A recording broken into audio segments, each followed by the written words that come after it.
We're in a climate emergency and businesses are not doing enough. But while many businesses have been major contributors to the problem, they also hold the key to the solution. Businesses have tapped out of the climate fight, and this is how to get back in. It's me, and this is our show. We recently released our first ever climate emergency guide for companies, which details the state of climate action in every sector, how companies in each sector can take more urgent climate action now, and the actions that we as consumers can take to demand change. If you haven't already downloaded your free copy, head to the link below. In this episode, we're going to dive into Chapter 2 of that guide, which looks at why business has not yet done enough to tackle the climate crisis and what steps they need to take to get back in the fight. Chapter 2 begins with an uncomfortable truth. We've made it to the midway point of the Paris Agreement's first decade, but business is not yet doing enough to tackle the climate crisis. After all, businesses were the ones who caused this mess in the first place. While activists have fought for decades to demand change, and politicians have enacted policies to try to limit damage, it is ultimately going to be businesses across the globe that must step up and change the way they operate if we want to tackle this crisis. That means transitioning away from fossil fuels, rethinking supply chains, and taking radical steps to rethink how products are designed, manufactured, packaged, transported, and eventually recycled.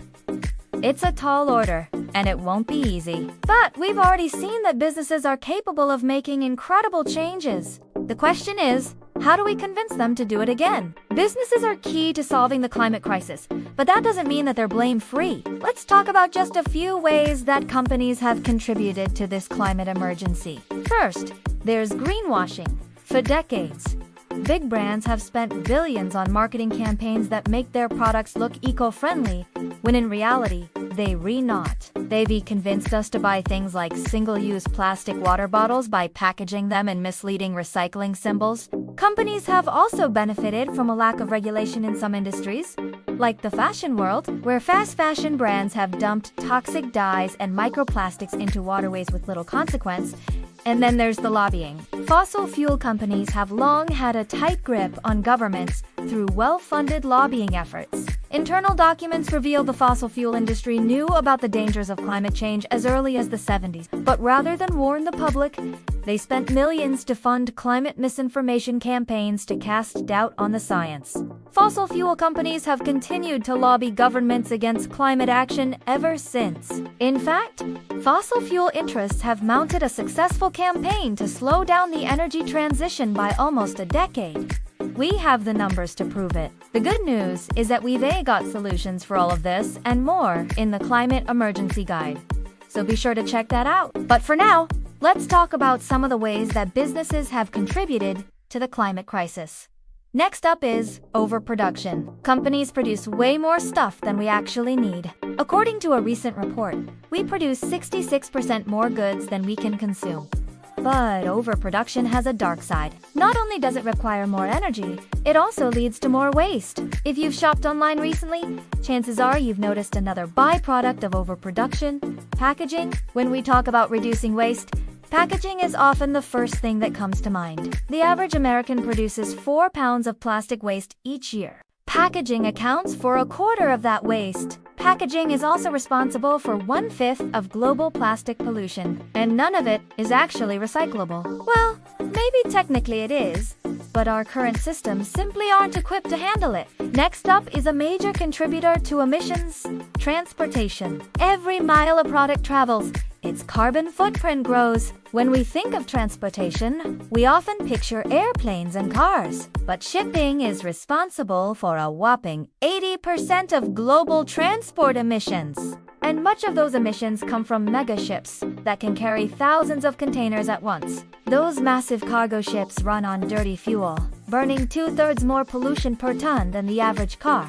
Air freight isn't much better. In fact, a single plane flying from New York to Shanghai burns as much fuel in one trip as 50 million Americans do in an entire year. So whether it's shipped halfway around the world or sitting in a warehouse halfway across the country, products have a long way to go before they end up in our hands. And as consumers, we've become accustomed to getting our products fast and cheap.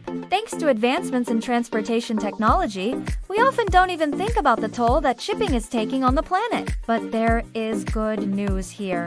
As the Climate Emergency Guide details, there are plenty of companies working on sustainable alternatives to traditional petroleum-based plastics. Some companies are experimenting with packaging that's made from mushrooms or seaweed or even food waste. Other companies are designing products with no packaging at all. All it takes is a little creativity. So those are just a few of the ways that companies have contributed to the climate crisis. Now let's talk about what needs to change. According to our research, there are 5 key areas where businesses must take action: operations, supply chains, engagement, transparency, and advocacy. First up is operations. This refers to the carbon emissions that happen directly from running a business. Most companies have a pretty good idea of where these emissions come from and how much they emit each year. That's why most companies have set targets to reduce emissions from their own operations. But while that's a great start, it's not nearly enough. If we're going to solve the climate crisis,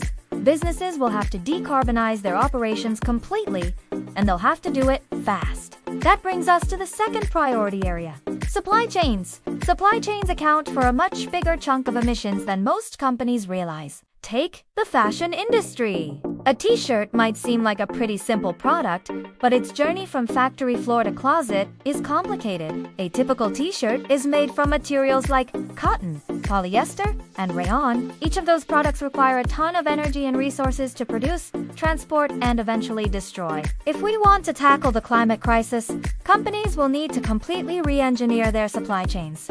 It won't be easy, but luckily, there are tons of examples of companies doing it successfully. Just look at Patagonia, which helped design a closed-loop system for its recycled polyester material, or Everlane, which worked to develop an eco-friendly denim fabric. The third priority area is engagement. Companies need to engage with the climate crisis at the highest levels. That means developing ambitious plans to reduce emissions and committing to regular public reports that detail progress towards those goals.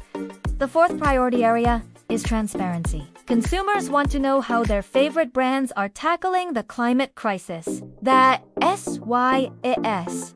So important for companies to disclose their carbon emissions and share their plans for cutting them. And finally, there's advocacy. Companies have long used their influence to prevent climate action.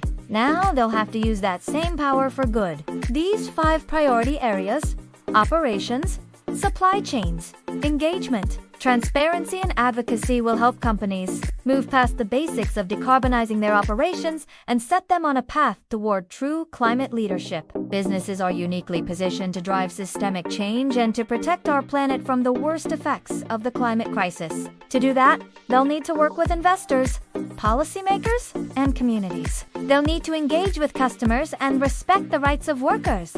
They'll need to collaborate with competitors and help each other along the way. They'll need to innovate and invest in the new technologies that will drive us forward. And most importantly, they'll need to take bold action right now. There's no time to waste. Thank you for watching this episode of our show. To learn more about how businesses can take climate action, be sure to download our free Climate Emergency Guide for companies. You'll find it at the link below. This guide is part of a new series of guides that we're releasing, including our Climate Emergency Guide for investors and our Climate Emergency Guide for policymakers. These guides are a distillation of years of research and highlight the most important information that you need to know right now.